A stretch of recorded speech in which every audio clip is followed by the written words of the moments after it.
नजर के सामने जिगर के पास, नजर के सामने जिगर के पास, जय हो। नजर के सामने जिगर के पास, नजर के सामने जिगर के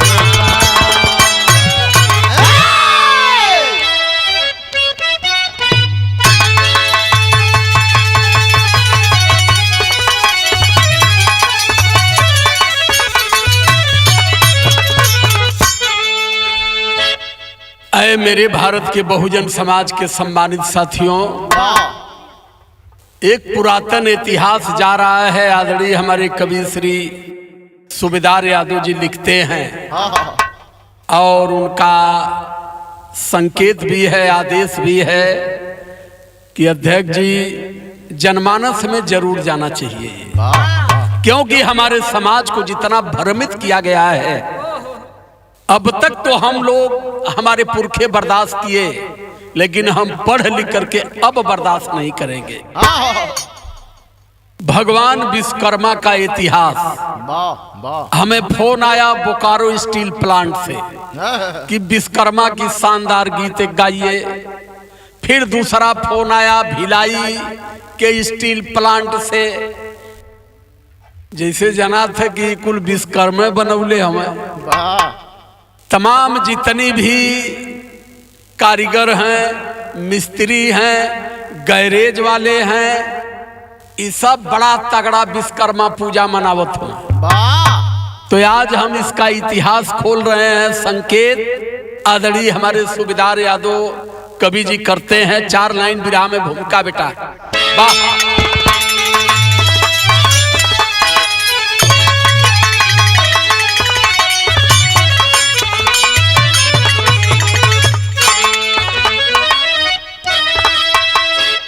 गजब बा जगत में पाखंडिन कलीला, 8 हाथ दुर्गा के दिहल बनाई, 10 20 भुजा रावण के रहली, कैसे जन्म दिहलीन करी माई, 4 हाथ विश्वकर्मा 3 मूड़ी ब्रह्मा के, आवे समझना कैसे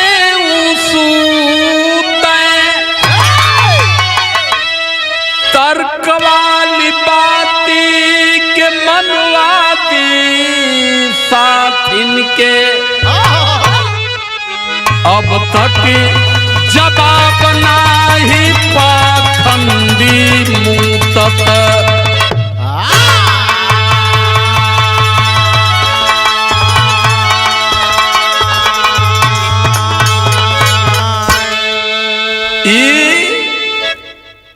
आवे जवाब नहीं हमरे बातिन का अबले पाखंडी सब देखा बा मूत, केहू के पास कोनो जवाब बाब है ना। ये बदे अब ये अम्बेडकरवाद है। बाबा साहब अम्बेडकर का भारत है, ये सम्यक संबुद्ध का भारत है, संत रैदास संत कबीर का भारत है, पेरियार रामास्वामी नायकर और पेरियार ललई यादव का भारत है। हम उस कुल से हैं और हम उस कुल की विचारधारा को आगे बढ़ा रहे हैं। सुनो विश्वकर्मा मनाने वाले, ता यही जन एक ठे छोटखट टुकड़ी है बाबू।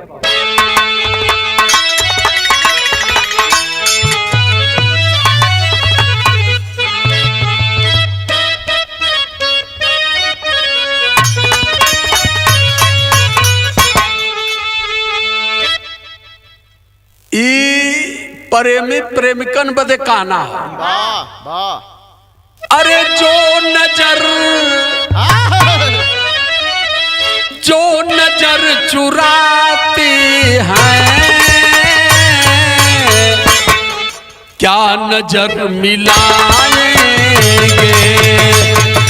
जो नजर, क्या नजर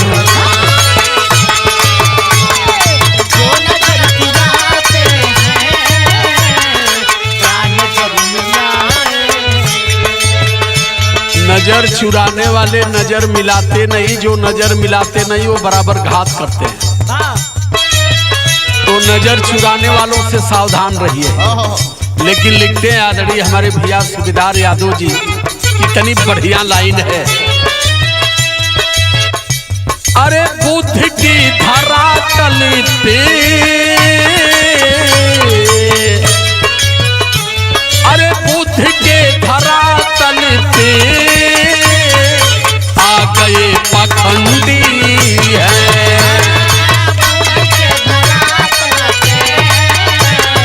आ गए पाखंडी है।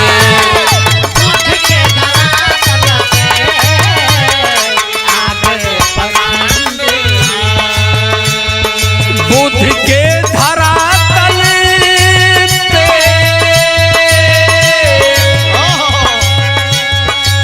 आ गए पाखंडी है। अरे फैलता आडंबर है,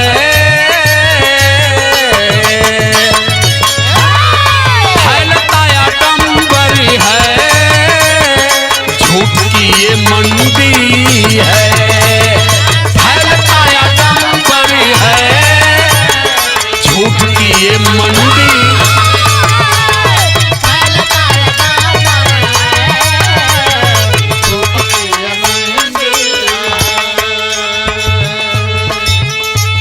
झूठ की मंडी बना दिए सत्य भारत को, कहीं जातियों के नाम पर, कहीं धर्म के नाम पर, कभी देवी देवताओं के नाम पर, और कभी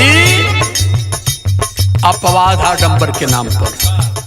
लाइन हमारी कहती है,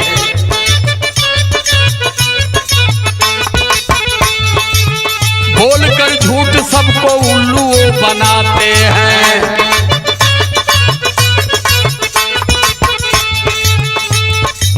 छोड़ विज्ञान गोबर, छोड़ विज्ञान ज्ञान गोबर को बताते हैं।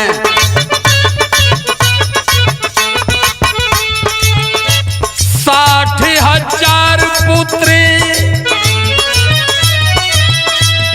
सुना हिंदू धर्म ढोआ वाला लोगन, हिंदू धर्म के धर्म ग्रंथ के पूजा वाला लोगन, खास तौर से 85 मूल निवासी में 52% ओबीसी समाज को कहना चाहता हूँ। सबसे ज्यादा ग्रंथ को, धर्म को, जातियों को ढोने वाले ये हैं। 60,000 पुत्र सगर को बताते हैं, 1608 रानी श्याम को गिनाते हैं।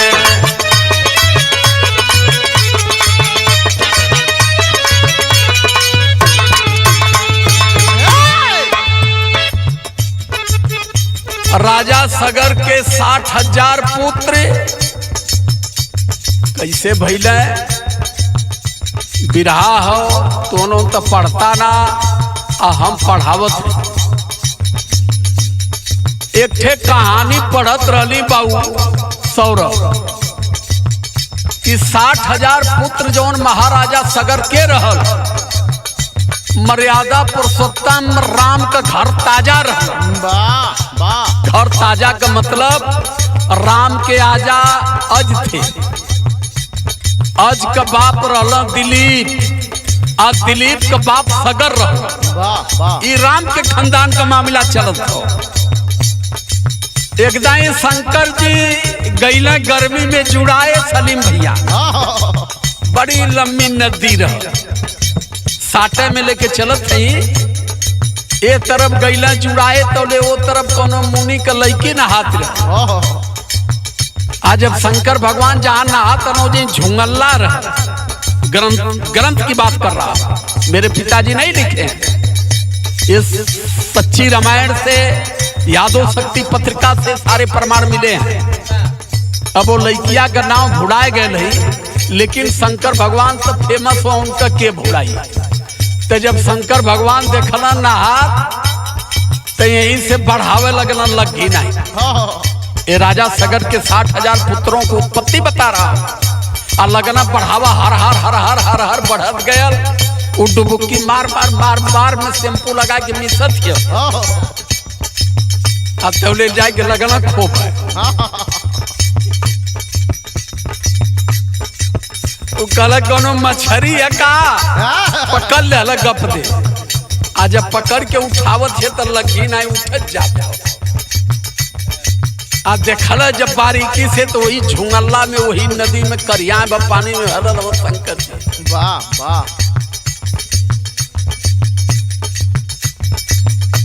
शराब दे दहलत कि जो खंड खंड हो जो। अब वह लगल गेड़ी गेड़ी कटे। शंकर भगवान चलना भार आ जाए को वही जंगल में जहाँ खड़ा होकर कुरौनी लग जाए। जब कुरौनी लग जाए तो दूसरी जगह चल जाए तो वहाँ कुरौनी लगे। तीनों लोक में हाहाकार मच गए, सब देवता परेशान। काहे? शंकर जी का लिंग में खंड खंड जैसे ऊख बलाले पतान निकराला, वही तरह गेड़ी गेड़ी कटत हो। तो जाके वो लड़की से सब लोग मन्नत मंगल कि अपन शराब वापस ला। तो वो शराब वापस ले और जितना गेड़ी कटल रहल, गेड़ी के गणना भई तो 60,000 रहल। तो राजा सगर 60,000 घड़ा मंगाए और वही घड़ा में कहत से गेड़ी डाल के ऊपर से ढकनी लगा के माटी से लेवार देना। तब 12 साल में वो घड़ा फोड़ल गया। तो 12 साल को में से लड़का निकल। सुना धर्मा गुरु जौन हरदी छोप छोप तो हम लोग अब कुछ अब शब्द बोलब ना, लड़का के काटे कूटे में परेशानी होले। अब बतिया कहत चलत है। वहीं से 60,000 लड़के पैदा हुए। 60,000 पुत्री सगर को बताते हैं। 1618 निश्याम को गिनाते हैं।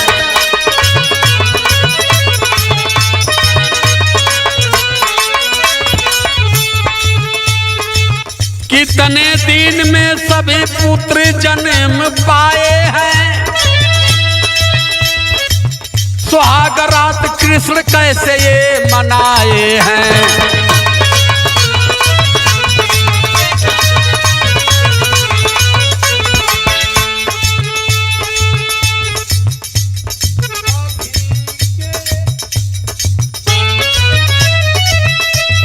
सभी के जन्म का दिनांक बदल जाता है। मेन पॉइंट पर आ रहा हूं। भगवान कन्हैया का जन्म कबो 22 अगस्त के, कबो 12 अगस्त के, कबो 27 अगस्त के, कबो 5 अगस्त के। सबका जन्मदिन घूमता है। ये कब पैदा हुए कोई पता नहीं है, इसलिए ये पैदा नहीं हुए मेरे हिसाब से। एक कल्पना और कपोल है। यहाँ कन्हैया, राम, ब्रह्मा, विष्णु, महेश कोई पैदा नहीं हुआ। ये हमारे पुरखों के कातिल हैं। जैसे कन्हैया के द्वारा 56 करोड़ जदवंशियों का नाश हुआ, उनके हिसाब से, उनके ग्रंथ के हिसाब से। तो हम ये जानते हैं कि हमारे पुरखों को बर्बाद करने वाले और हमारे समाज को गुलाम बनाने के लिए ये सारी कहानी लिख करके हमारे दिमाग में किल्ला की तरह ठोक दिया गया। और विकलांग समाज, दिमाग से विकलांग समाज इसको ढो रहा है। सभी के जन्म का दिनांक बदल जाता है।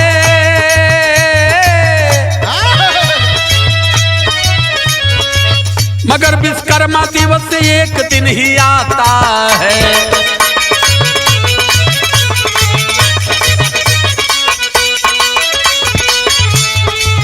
भगवान विश्वकर्मा भी थे, भगवान सारे थे, सब भगवानों का अलग अलग जन्मदिन होता है, लेकिन विश्वकर्मा का 17 सितंबर को क्यों होता है?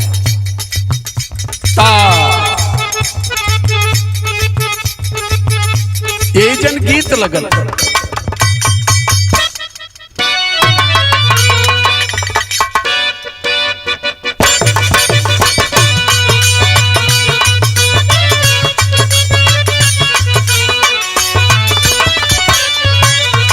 यह लाइन हो, दुल्हा गारी ना देला सवाल करेला,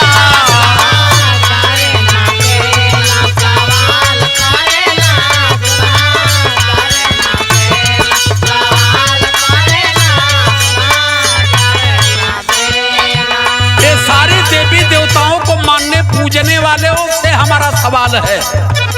हम विरोध नहीं कर रहे हैं, केवल दिमाग का ऑपरेशन कर रहे हैं। जो दिमाग से विकलांग हो गए हैं, जितनी दिमाग से विकलांग हैं, अब हम और रिसर्च कैले कि दिमाग का मनवादी गुलामी के द्वारा, मनवादी व्यवस्था के द्वारा जिन जिन लोगों के दिमाग को विकलांग बना दिया गया, हम उनके दिमाग का ऑपरेशन कर रहे हैं। क्या है?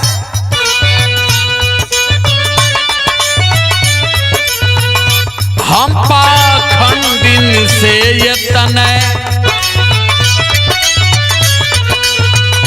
हम पाखंडी से ये तने सवाल करीला हो,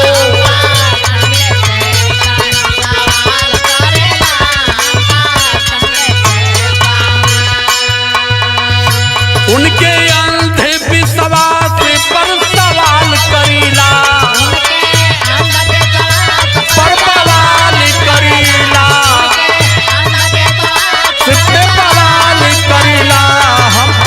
खंडिन से ये तना सवाल करीला।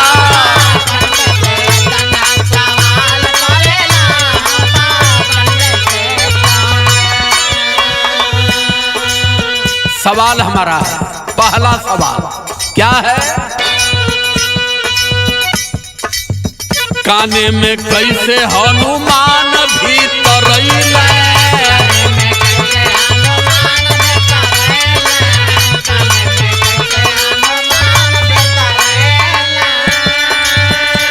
हनुमान का माई अंजनी रहली, उनके कनवे में भगवान शिव दोना से उझिल देहलन। जब काने में डलना बचदानी में गयल तो 17 महीना पर हनुमान पैदा भइल। खाली यह सवाल हो, कमेंट करके जेकरे माई के लाल में दम होई, जे बहुत बड़ा धर्म ग्रंथ मानत होई, कमेंट करके बताए कि कान से अगर बीर डाल दिया जाए तो क्या बचदाने में किस मार्ग से जाएगा। खोल करके सारी बात को बता रहा हूँ, क्योंकि धर्म ग्रंथ है और इसी धर्म ग्रंथ पर पूरा हिंदू धर्म टिका है। काने में कैसे हनुमान भीतर रहीले,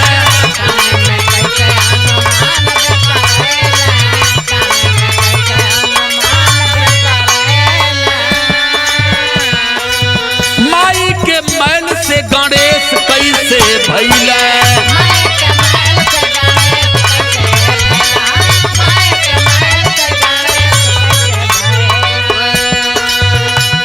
अरे ललैया दो रामा स्वामी,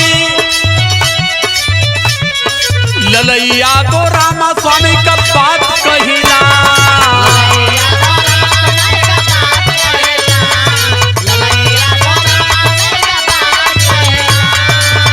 हम पाखंडी से इतना सवाल करीला हो,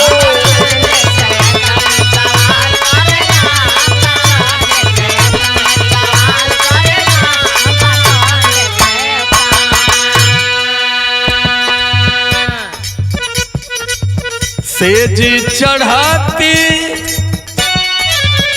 फिर धुन बदल गई, सेज चढ़ती डर लागे मोरी गोइया, सैया दरदिया ना बूझे हो, सैया दरदिया ना बूझे,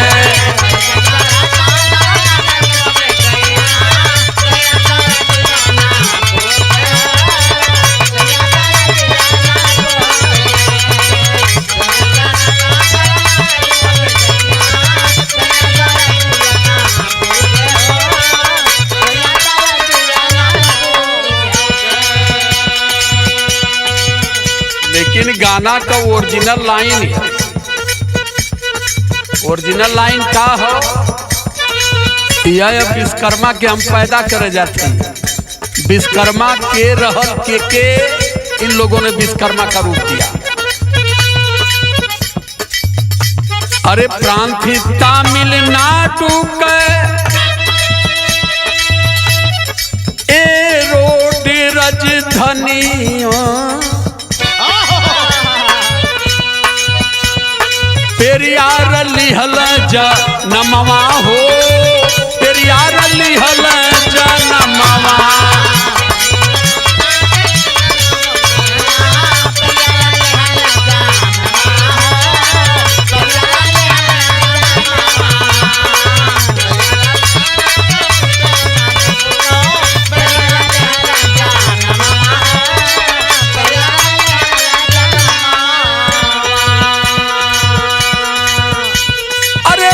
हो 1889 भाई,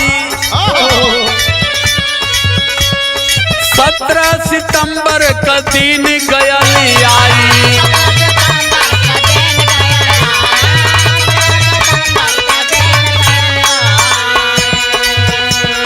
बहुत ज्यादा रहली ना उनकर पढ़ैया, इसलिए कि उस समय हमारे लोगों को पढ़ने का अधिकार नहीं था। पेरियार रामास्वामी नायकर चरवाहा समाज से थे, कड़ेरिया समाज से थे, जिन्हें बाल समाज कहा गया। बहुत ज्यादा पढ़े नहीं थे, विद्वान तो नहीं थे लेकिन तर्कवान थे। विद्यालय तो नहीं देखे लेकिन बुद्ध को पढ़े थे और बुद्ध विचारधारा उनके दिमाग में थी।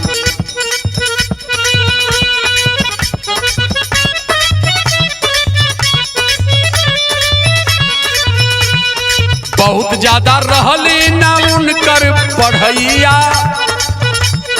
तर्क शास्त्र रहल ज्ञानी हो, तर्क शास्त्र रहल ज्ञानी।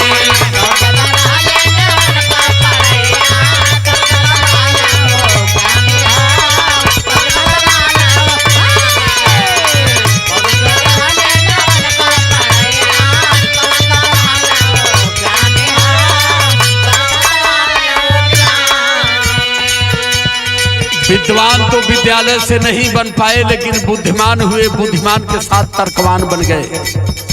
पढ़ाई का बहुत बड़ा माइलेज नहीं है, आदमी पढ़ लिख करके। आज भारत के पढ़े लिखे डॉक्टर इंजीनियर कह रहे हैं कि बाल समय रवि भक्त छलियो कपि तीनों लोक भये अंधियारो, वो जाहिलों से भी बदतर हैं।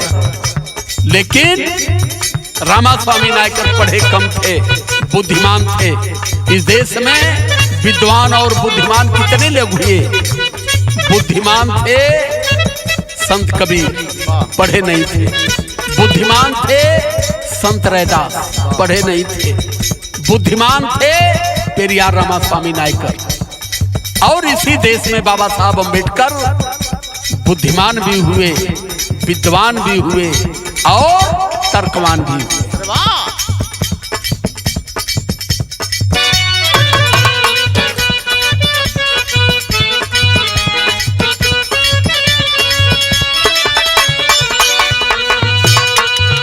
होई जाला जिंदगी,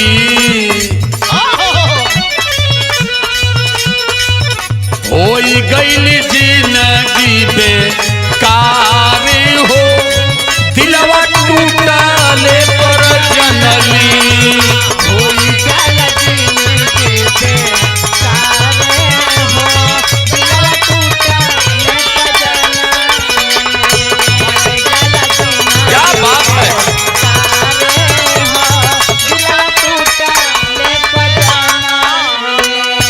लायदारी है बाबू, लेकिन गनवा को ओरिजिनल भाव सुना। रामास्वामी नायकर पैदा हुए तमिल में और धीरे धीरे बड़े होने लगे। और जब बड़ा हुआ लगला, जब दिमाग से माई बाबू कहे लगना तो दिमाग विकसित होने लगल। ये विश्वकर्मा का इतिहास बिरहा सुने वाला लोगन ध्यान से सुनिया और ज्यादा से ज्यादा ये बिरहा भेज करके लोगों को सुनाइएगा। क्या है? धीरे धीरे फैले जबी, धीरे धीरे फैले जब सा या न हो करमाना में गुण नवा, धीरे धीरे फैले ऊसा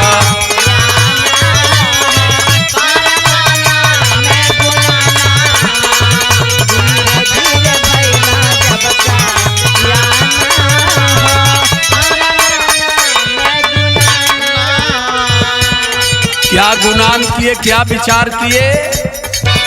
पत्थर में हो क्योंकि पेरियार रामा स्वामी नायकर कबीरदास को पढ़े, पत्थर पूजे हरि मिले तो मैं पूजू पहाड़। किसी पत्थर में कोई देवता का वास नहीं होता, एक पाखंड है, एक अपवाद है, एक आडंबर है। संदेश दिए पत्थरा में हो ना, पत्थर में ना हो भगवान हो करवाना में गुण ना,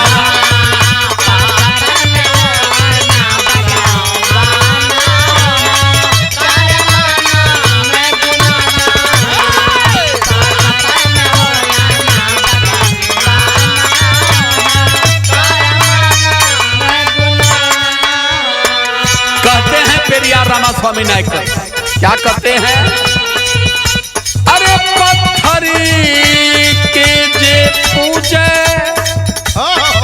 उबा मूर्खी बतवल, कला पत्थर पूजने वाले सर्व विवेकहीन है, बुद्धिहीन है, उनके पास क्षमता नहीं है।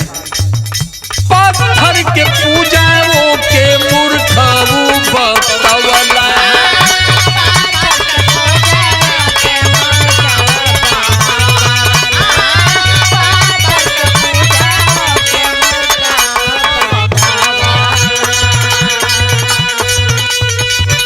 घर में से मूर्ति देवी देवतन के भटवला,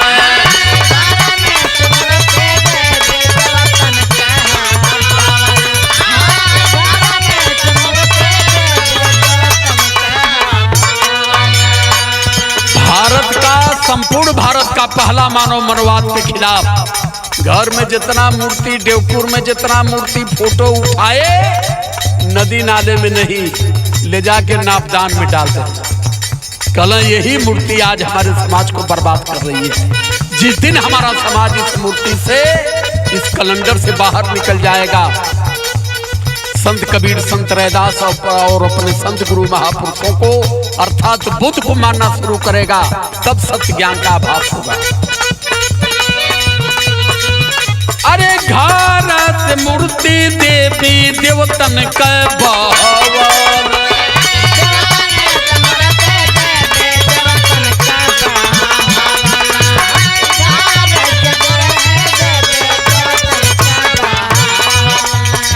सच्चा धर्म आईना सान हो करमाना में गुण नवा, सान हो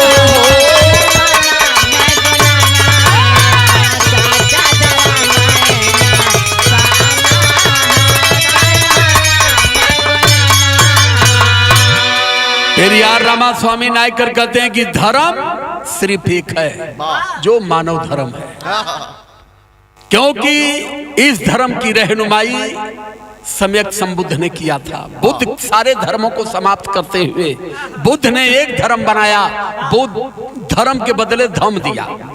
धम की परिभाषा उन्होंने समझाया कि जहां समता, समानता, स्वतंत्रता, बंधुत्व, भाईचारा, नैतिकता, प्रेम भाव, सद्भाव है, वही मानव धर्म है।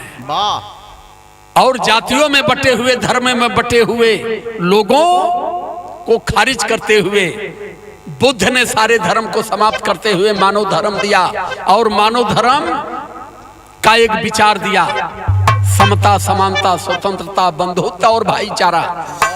उसी बात को, बुद्ध के विचारों को रामा स्वामी नायकर आगे बढ़ाते हुए कहते हैं, फिर गीत बदल गया।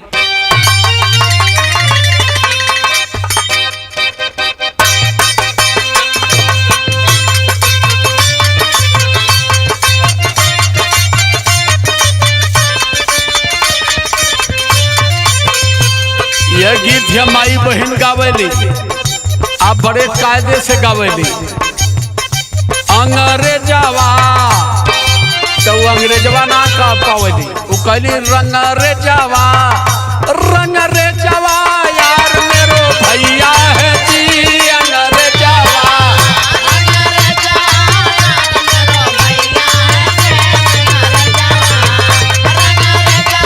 यार मेरो भैया है जी। यही के बहुत जगह गावेली। खतयाए गई शहर बनारस से, खतयाए गई शहर।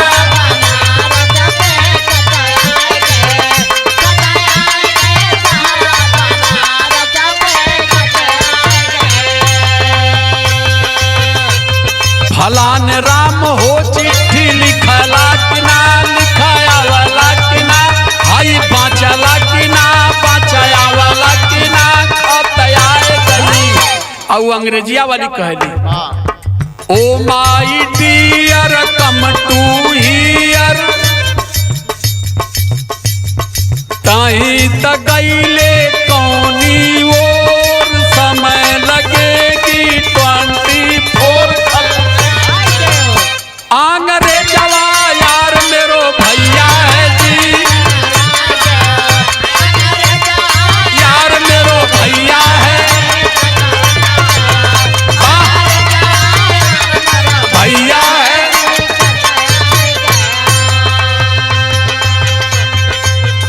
बारे पेरियार रामास्वामी नायकर, आप नहीं हो। सच्ची श्रद्धांजलि गीत के माध्यम से मैं भेज रहा हूं आपको, क्योंकि मनवाद के रीढ़ को आपने इतनी ढीला करके आपने ताकत हमें दिया। तो लाइन कह रही है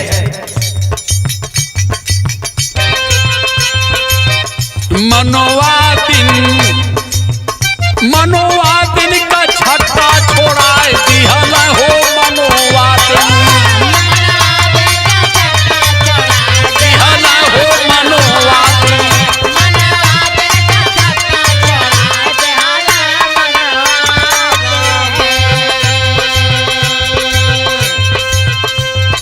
करुण इंद्रियाई गणेश ब्रह्मा विष्णु चाहे महेश, दुर्गा काली लक्ष्मी सुरेश सबही के फर्जी बताए दिहला हो रामास्वामी। मनोवादिन का छट्टा छोड़ाए दिहला हो।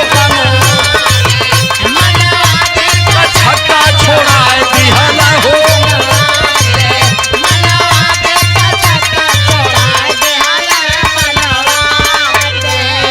ब्रह्मा विष्णु महेश इंद्र नारद काली दुर्गा सारी देवी देवताओं को उन्होंने झूठ साबित कर दिया और भारत के चारों शंकराचार्य अब तक जवाब नहीं दे पाए। ये कहा जात हमें कोर्ट का सहारा लेते हमें, कौने नाम पर? आस्था के नाम पर। ये कितनी बड़ा ज्ञानी हम सबके जानत है। हम अब मोहन भागवत का एक बयान आया 3 दिन पहले, कहला आसुरी शक्ति एक हो रही है, सतर्क हो जाओ। आनंद स्वरूपा महाराज अभी मुक्तरानंद कहते हैं कि अब हम लोगों को सतर्क होने की जरूरत है, क्योंकि आसुरी शक्ति जाग रही है।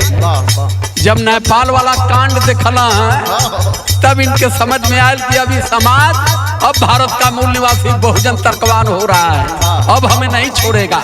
अब ज्यादा कह जाए तो उलाट के खचबो करी, इसलिए अब सतर्क हो जाओ। रामास्वामी मनोवादियन का छट्टा छोड़ाए दिहला हो। मनोवादी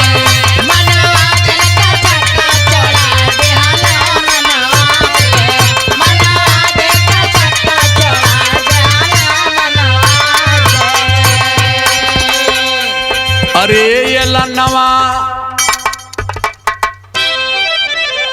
अरे ये लन्नवा पेरियार जी किए में उन्होंने ऐलान किया और इस समाज को सही दिशा लाने के लिए सारे ब्रह्मा विष्णु महेश इंद्र काली सबकी मूर्ति एक ठेले पर लादे, ठेला पर आ एक बल्टी पानी ले लो आ एक ठे में झिनख लोटी ले ले रहा। जहाँ 10 मनइन के देखें वही ठेला रोकें, पानी निकालें, कह के गड़ गड़ गड़ गड़ गड़ गड़ कह कोई देवतन को थूक दे। क्यों ऐसा करते थे? वो ये साबित कर रहे थे कि इनके अंदर कोई ताकत नहीं है। तायल नवा पेरियार जी किए, सच्ची रामायण का सुंदर किए रचना। जो सच्ची रामायण को पेरियार रामास्वामी नायकर तैयार किए कि सत्य रामायण क्या है। आज जब सच्ची रामायण को तैयार किए तो बिरहा में पहपट का भाव लगा।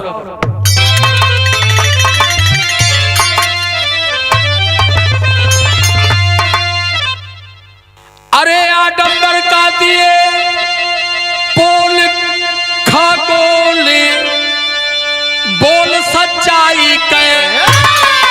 अरे आडंबर का दिए पोल खगोल, बोल सच्चाई के। मनवा दिल का डब्बा गोल भय, बोल बोल सच्चाई के।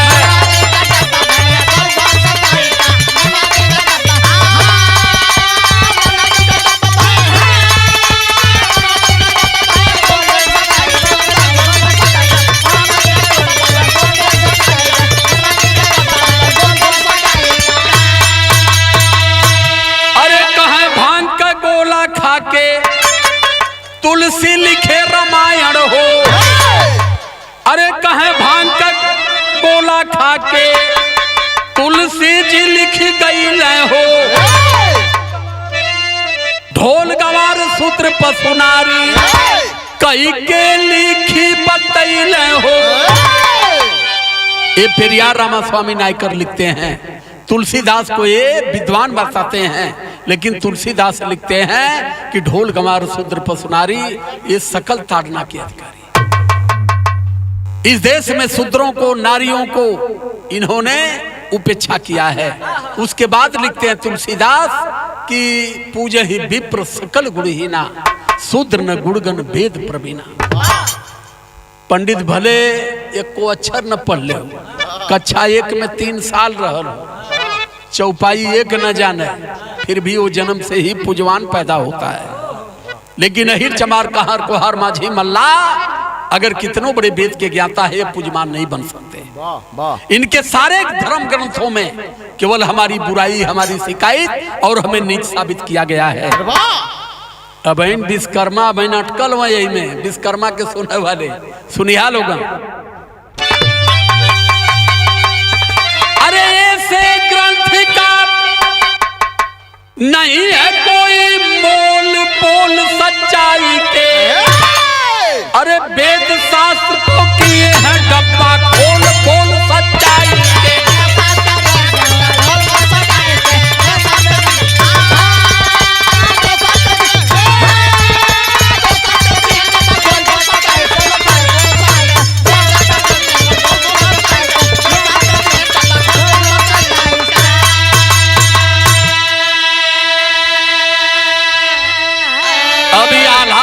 बतावत है कि असली विश्वकर्मा के हो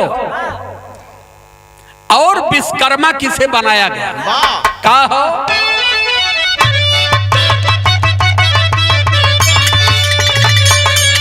अरे 17 सितंबर पेरियार का जन्मवा भैया, यार का जन्मवा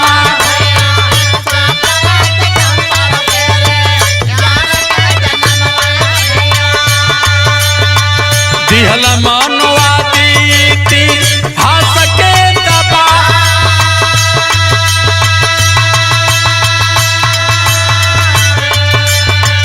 चार हाथ वाला विश्वकर्मा के बनवल भैया।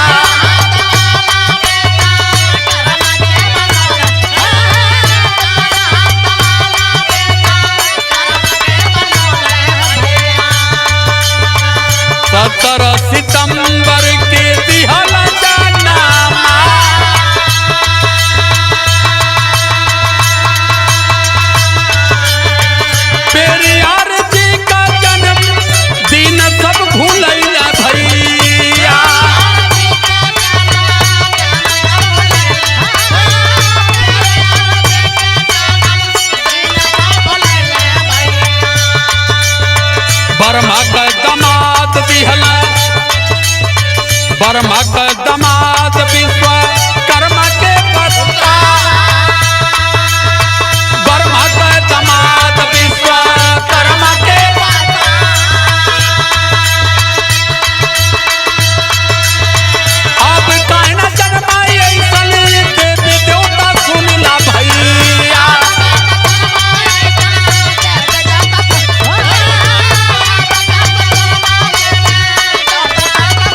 अलग अलग अलग अलग डेट पर होला।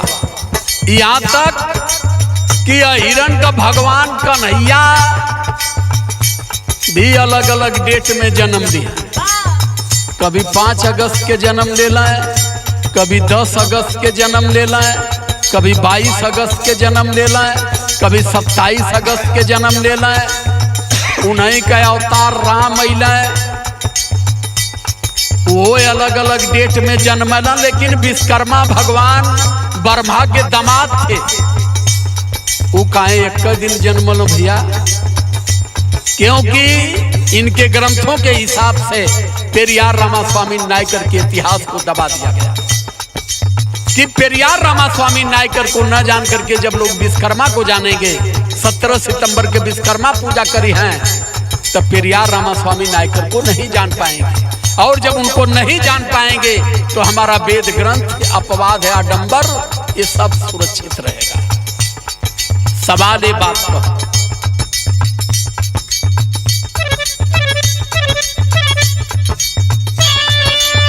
सब देवी देवता जन्मा अलग अलग लेना बापू।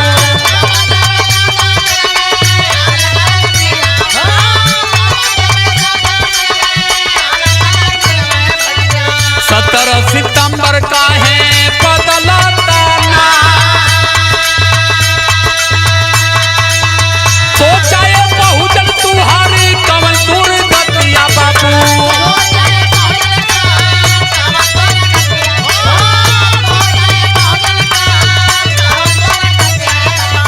सगरो इतिहास दिहला तुहरो नेता, छोड़ देवा भैया विश्वास कर बापू जनावा बापू।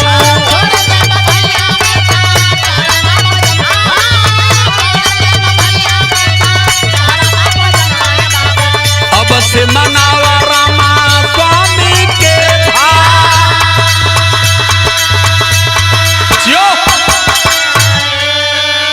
विश्वकर्मा छोड़िए, रामास्वामी नायकर का जन्मदिन मनाइए 17 सितंबर को, क्योंकि सबसे बड़े कारीगर इस पाखंड और मनवाद को तोड़ करके खंड खंड करके लोगों को, इस देश के भारत के 85 मूल निवासी बहुजन को सत्य मार्ग दिखाने का, इस आडंबर से बाहर निकालने का काम रामास्वामी नायकर किए। रामास्वामी नायकर के इतिहास को दबाने के लिए इन लोगों ने फर्जी विश्वकर्मा बना दिया। अच्छा, एक चीज समझ में और नया हो, विश्वकर्मा ब्रह्मा के दामाद थे, तो ब्रह्मा ब्राह्मण थे, तो विश्वकर्मा भी ब्राह्मण रहल हुई। तो ये लोहार कोहार सोनार ये ओबीसी में कैसे जाके शूद्र हो गई ना, एकर जवाब के दे। पूछत रहा लोगन, दिमाग पहले ही हम बताएं कि हम ऑपरेशन कर रहे हैं, दिमाग को तर्कवान बनाइए। विद्वान तो आप हो गए, विद्यालय तो बाबा साहब अम्बेडकर ने दे दिया, लेकिन विद्यालय में जाकर के विद्वान हो करके विद्वता को अपने बर्बाद कर रहे हो इस पाखंड और अपवाद में मिलकर के। आखिरी लाइन है,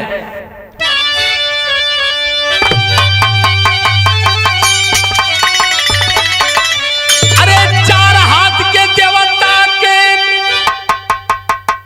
हटावई के परी,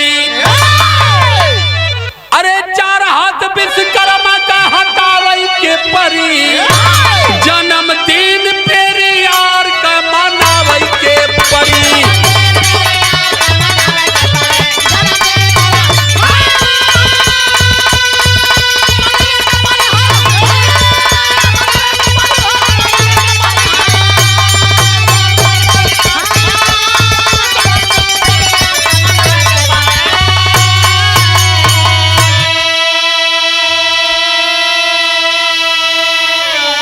संकेत करते हैं आदरणीय सूबेदार यादव कवि जी, क्या कहते हैं? अरे जबले न जाई दिल से अंधविश्वास हो, तबले ना मिली अपन सच्चा इतिहास हो।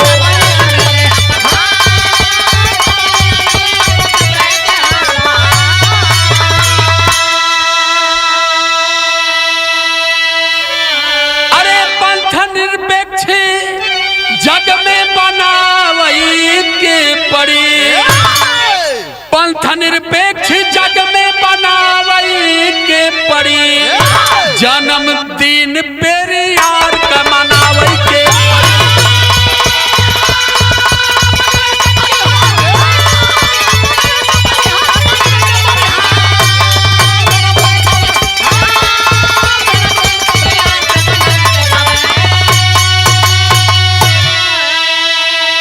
जीता जागता 4 दिन का इतिहास बता दे रहा हूं। ऐसे ही आडंबर अपवाद में नेपाल को फंसाया जा रहा था। प्रधानमंत्री पंडित, राष्ट्रपति पंडित, राजस्व मंत्री पंडित, वित्त मंत्री पंडित, ये रुपया बटोर बटोर विदेश में होटल बनवा रहे थे। जनता खाने के बिना मरने लगी। देश किसी के बाप का नहीं है, देश मानव समाज का है। और जो मानव समाज, एक बार इनको शर्म आ जाती कि अपना नेता चुनने के लिए धूप में आदमी लाइन लगा करके खड़ा होता है, वोट देता है, ये नेता बनते हैं, MP MLA बनते हैं, प्रधान प्रमुख बनते हैं, उसके बाद ही खाली सब कर मेहनत लूटत। तो इसलिए कह रहा हूं कि होश में आ जाओ। जीता जागता सामने नेपाल का इतिहास है। लाइन बता रही है मेरी। अरे बनत रहल ऐसे हिंदू राष्ट्र नेपाल हो, देखिला भइल बाटी भैया कौन उनकर हाल हो।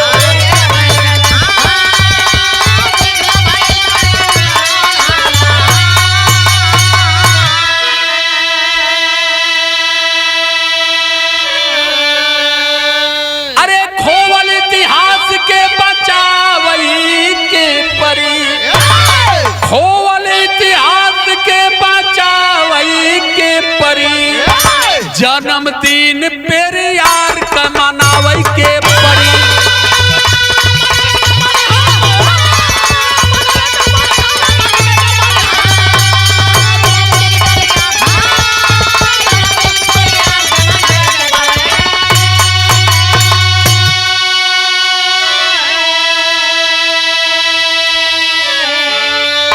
गुरु बिहारी गुरुपत्तु कहे तोड़ो नया रिवाज, कथन करें कभी सूबेदार, लाओ अब नया समाज हो।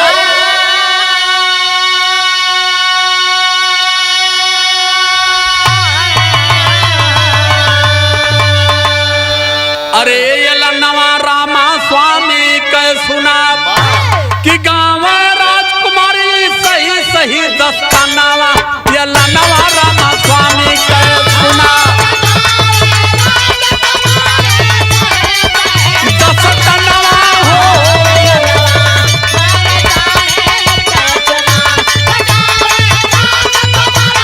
सही सही दस्तानावा हो, ये नवा